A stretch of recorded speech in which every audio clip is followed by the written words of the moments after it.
Hello everyone, welcome to my channel. ఇంకేంటి, గేగుల season వచ్చేసింది. వీటికి మరో పేరు తెగలు అని కూడా అంటారు. సో ఇవైతే నాకు చాలా ఇష్టం. ఈ సీజన్లోనే ఎక్కువ వస్తాయి, కానీ ఇదంతా తీసుకొని తినడం కొంచెం బద్ధకం నాకు. కాకపోతే ఇందులో కొన్ని మంచి ప్రోటీన్స్ ఉంటాయి. సో ఇలా ఓపికతో కూర్చొని తింటే మాత్రం బెటర్ యూస్ఫుల్ ఉంటుంది. మెయిన్గా ఏంటంటే బ్లడ్లో ఉండే బ్యాడ్ కొలెస్ట్రాల్ మాత్రం తీసేస్తుంది. ఇది పిండి పిండి ఉంటుంది, పీచు పీచు ఉంటుంది. సో బీపీ ఎక్కువ ఉన్న వాళ్ళు తింటే కూడా బీపీ కంట్రోల్ అవుతుంది. ఇందులో మాత్రం ఐరన్, ఫైబర్, కాల్షియం పుష్కలంగా ఉంటుంది.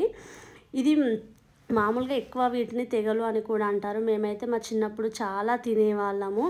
ఇది లేయర్స్ వైజ్గా ఉంటుంది. ఒక పైన పొట్టు, తర్వాత లోపల పీచు, ఇలా తీసి తినడం అంటే చాలా బద్ధకం అనిపిస్తుంది. ఇది మానవ శరీరానికి మేలు చేసే ఒక పీచు పదార్థం ఉంటుంది ఇందులో. So please like and share, subscribe to my channel. Bye.